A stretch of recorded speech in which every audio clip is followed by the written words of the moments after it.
اعوذ باللہ من الشیطان الرجیم بسم اللہ الرحمن الرحیم. ګرانو کتونکو دې ټیم کې کوټو ہائیڈرو پاور پراجیکٹ کې موجود یو. د دې چې کوم مشر دی مقیم الدین صاحب هغې سره خبرې اترې کوو چې کوټو هائیڈرو پاور پراجیکٹ چې دی دا د څومره روپو منصوبه ده، کله به دا کمپلیټ کیږي، دا ډیلی ولې شوله او دې سره سره د دې نه به څومره بجلی چې دم دا پیدا کیږي. مقیم الدین صاحب د ټول نه مخکې تاسو ته ویلکم وایو، خوش آمدید درته وایو، په خیرالی درته وایو. مهرباني. دا راته وایي مقیم الدین صاحب چې دا پراجیکټ چې دی دا تقریبا څومره کاسټ تر اوسه پورې په دې باندې رالی، دا د څو روپو منصوبه ده؟ بسم الله الرحمن الرحیم. ډیره مننه چې تاسو رالی. د کوټو هائیډرو پاور پراجیکټ چې دی نو دا منصوبه ټوټل د دې 13,998 ملین یعنی آلموست 14 بلین منصوبه ده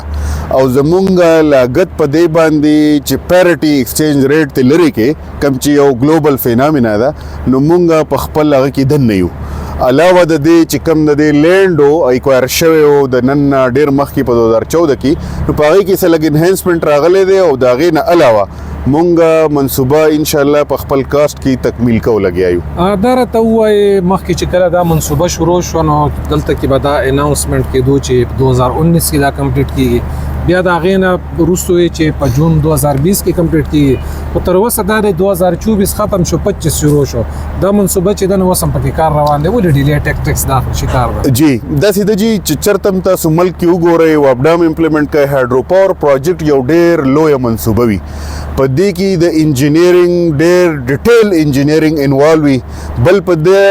منصوبو کې فارن نیشنلز هم انوالو وي. انسټالیشن کرو شو یا کنسټرکشن چې کوم ټیم نو دا فارن وي. نو موږ ته ملټیچیوډز اف پرابلمز مخې ته راځي چې هغه نارمل وي په داسې هائیډرو پاور منصوبو کې دا مخې ته راځي. د ټولو نه اول که زه زیاته کم امپورټنټ خبره دا ده چې د علاقې سیکیورټي صورتحال په دې منصوبه باندې ډېر لوی اثري.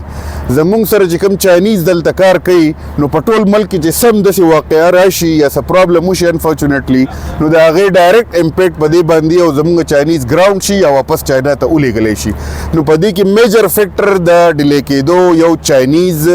ډیموبلایزیشن ډیو ټو سیکیورټي ریزنز دی او د دې نه علاوه زمونږ صوبه د مرکز سره چونکې دا ټول ډسټریبیوشن او ټرانسمیشن کمپنیانې د دوی دي نو سر ریکوزټ اپروولز پکاري د فیډرل انټیټیز نه چې هغه ټایم ټو ټایم میلاوېدو کې ټایم لګي. دریم که زه زیاته کما نو زمونږ د ملک د فارن ریزروز د وجې نه زمونږ د دې ځګې پیمنټ خو مونږ کانټرکټر ته وکړو خو هلته مینوفیکچرینګ تر چې رسي نو چې ډالر د نشت په وجه باندې هغه ونه رسي نو زمونږ مشینري ایساره شي. خو زه به تاسو ته زیاته کما چې د دې نه علاوه دلته افغان ریفیوجیز کیمپ او UNHCR نو تقریبا زمونږ آلموست 2 کاله په سټارټ کې خو صرف دیزي ویسیټ کولو باندې لګېدلی و. د دې نه علاوه 45 کورونه په دې منصوبې په چینل کې راتله او د هغې د بچ کولو د جرګو مرکو نه بعد مونږ الحمدلله هغه چینل هم کمپلیټ کو او ټول سیول سټرکچرز کمپلیټ دي. نو مونږ اگر چې مخې ته ډېر داسې مسایل مخې ته راغلي دي خو مونږ هغه مسایلو باندې الحمدلله باور مقیم صاحب چې دا پراجیکټ چې دی دا به تقریبا څومره بجلی پیدا کوي او د دې لوکل خلکو ته به څه فایدې د دې خلکو ته عموما چې داسې یو پراجیکټ پلان شي لوکل خلکو ته هم د هغې نه داسې ده جي دا پراجیکټ چې دی نو 40.8 میگا واټ دی، 3 یونټ دي پکې د 13.6 میگا واټ دا بجلی پروډیوس کوي 207 ګیګا واټ اور. مونږ په لنډ حساب کې دا ووایو نو زمونږ د دواړو ضلعو دپاره په ایوریج کپت چې دی نو دا پوره کیږي. اوس داسې ده جي عام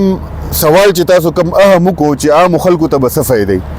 داسې ده چې د صوبایي حکومت منصوبه ده، صوبې ته د دې چې کوم ریونیو ده هغه صوبې ته راځي. مثال په طور 2 ارب روپۍ سالانه د دې آمدن دی نو هم د دې صوبې د خلکو په روزګار په تعلیم او په دې به خرچ کېږي. دا آمدن به دې ته راځي. بیا دا دی چې د دې آمدن نه 10% د صوبایي حکومت باندې منحصره ده چې څومره ډسټرکټ ADP ته ورکوي. نو که 10% شي نو 20 کروڑ روپۍ شوي. نو په دې کې د ضلعې حکومت یا د ضلعې چې کوم ADP ده په هغې کې دا کارونه بیا کېدی شي او ملازمت د دې نه علاوه دی چې کوم لوکل ته اویلیبل کېږي. په دې لاست کې دا راته ووایې مقیم الدین صاحب چې بار بار د دې چې کومه د کمپلیشن تاریخونه هغه بدلېږي جی ستاسو څه توقعات دي کله پورې به دا کمپلیټ شي؟ او تاسو ته جی دا مونږ کلیر ووایو که خدا نخواسته د سیکیورټي سچویشن ټیکي زمونږ چاینیز زمونږ نه ډیموبلایز نشي نو الحمدلله زمونږ سټرکچر مشینری ټول را رسیدلی دا کمپلیټ دی سویچ یارډ صرف د ان ټي ډي سي د وجې نه کم ګریډ چې دی نو مخکې به دو ګریډ سره دا پروجیکټ کنیکټ کېدو او اوس یې د ګول ان ګول لاین سره کو چې پای کې فایده هم ده ځکه ګول ان ګول لاین سره ټول زمونږ ګریډونه د دروش نه والا د لال قلعه نه تر د سدو چکدرې پورې ټول کنیکټ دي نو د دې وجې نه زمونږ ټایم لږ سیوا شو چې په دې کې ایکسټرا کار رالو او هغه هم الحمدلله مونږ کمپلیټ کو صرف کیبلنګ پاتې دی د فیبرری اینڈ کې 2025 فیبرری اینڈ به دا تکمیل دی منصوبې صرف دا یو یونټ سویچ یارډ مونږ ته لږ کار پاتې دی هغه هم کیبلنګ او ان شاء الله د مارچ نه په ټیسټینګ اینڈ کمیشنینګ شروع شي نو ټیسټینګ اینڈ کمیشنینګ چې په سین کې اوبه کم برابر شي ریلایبلیټي ټیسټ ورته وایي چې درې واړه یونټه په یو ځای باندې چلول شي چې هغه ریکوزیټ فلو د مارچ نه بعد اویلیبل شي اپریل کې مونږ دا ګڼو چې مونږ په دې پوزیشن کې یو چې مونږ دا وکړو نن هم چې تاسو راغلی یې نو د پیسکو د طرف نه ټیم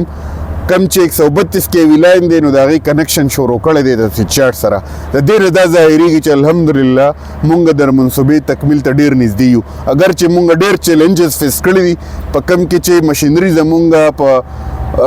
کراچۍ پورټ باندې او امپورټ بین لګېدلی یوازې په مونږ نه په ټولو پلانټونو باندې او د جنوري 20 نه تر د نومبر 21 پورې مونږ الاوډ نه یو چې مشینري راوړو او مونږ ډېر هلې ځلې وکړې چې مونږ دا مرکز حکومت باور کو چې دا مونږ ته راپرېږدي نو هغه مونږ ته دغه شان ډېر ایشوز دي که زه یو تاسو ته ووایم څنګه چې ما ووایي چې هایډرو پاور لاره کوڅه پروجیکټ نه دی نه داسې پروجیکټ دی چې څوک سکول جوړوي هغه جوړوي پل جوړوي په دې کې ډېر کمپلیکس څیزونه انوالو دي ادارې پکې انوالو دي د نیپرا سی پی پی جی ان ټي ډي سي پیسکو انفارچونیټلی ډسټریبیوشن کمپنی ټرانسمیشن کمپنی زموږ د صوبې نه ده په دې وجه باندې دا ریکوزیټ اپروولز او بیا ویشن مونږ د بارډر سره یو په مونږ امپیکټ کېږي نو دا هر څه چې نه وي انشاءالله کمپلیټ کېدونکی دی پروجیکټ ډېره مننه مقیمالدین صاحب چې تاسو د ګران کتونکو لیدونکو اوریدونکو سره د دې کوټو هایډرو پاور پروجیکټ چې زموږ د علاقې د خلکو ډېر زیات توقعات هم دي د دې نه هغه تاسو زموږ د ګرانو کتونکو اوریدونکو سره شیر کړئ موږ ستاسو ډېره زیاته شکریا ادا کوو ډېره زیاته مننه جزاک الله